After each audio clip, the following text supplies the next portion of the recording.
Greetings to our church family from the leadership at Vacaville Bible Church. James 4:15 reminds us that we should submit all our plans to the purpose and will of our sovereign God. And last Sunday when we met, we had every expectation of gathering together on the Lord's Day. And in the Lord's providence, that is not going to take place. And so in deference to the directives by the White House and the CDC and the governor, and especially our local Solano County Health Director, we are canceling all of our services for the month of March. That includes our prayer meetings, our scheduled work days, and all of our Sunday services.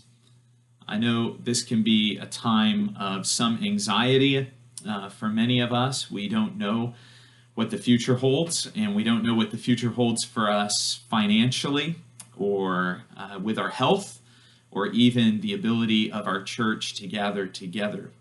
But the reality is that we never know what the future holds. We simply live with a false sense of security about tomorrow. And perhaps shattering that illusion of control is part of what the Lord desires to accomplish in our hearts through this time, and in the hearts of those who are around us who are without Christ. I also can't help but thinking about our discussions recently about revival.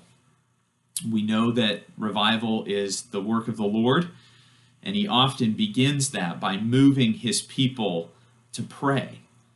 And certainly we often say that we don't read the scripture as much as we should, or we don't pray as much as we should because we don't have time.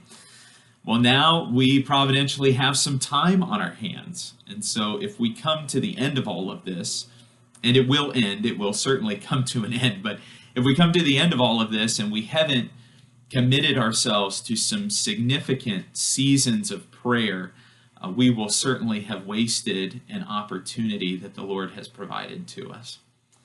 So what are we going to do as a church family?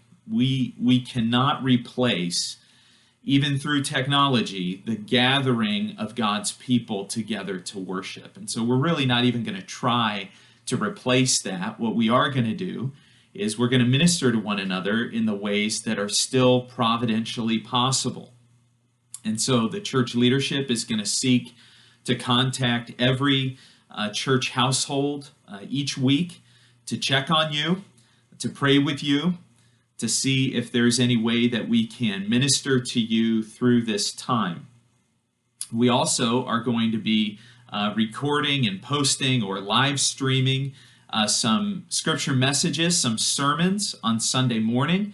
We're going to try to do that at our 11 o'clock service time to maintain a little bit of that rhythm in our ministry lives together, and we'll be texting you, emailing you, calling you with details about how you can access those videos. Some of you have already asked me about your offerings, and I appreciate that. Obviously, it is our desire as a church to continue to meet our financial obligations during these difficulties, and especially our obligations to our church staff and to our missionary family. And so our website does have a very convenient online giving platform that you can use for offerings. Now, as is the case with every electronic transaction, there is a fee associated with using that platform that the church pays out of your gift. So my recommendation to you would just to be to keep it old school. And you can mail your gift to the church. The church's P.O. Box, and that is P.O. Box 340, Vacaville, California, and the zip is 95696. And so if the Lord moves you to contribute during this time, you can mail those gifts in, and we will definitely maintain the same level of confidentiality with these mailed gifts that we do with the offerings we receive on the Lord's Day. I've already been encouraged to hear many stories of you all checking in with one another and reaching out to each other, grocery shopping, and even sharing some bathroom essentials during this time. Keep doing that. Keep loving one another, keep serving one another, pray together, minister the gospel to your neighbors as you have opportunity. And we trust that when the Lord allows us to gather together again, that we will do that with a greater sense of the gift that he has given to us through this church. And so we love you, we are praying for you, and we will talk to you soon. God bless.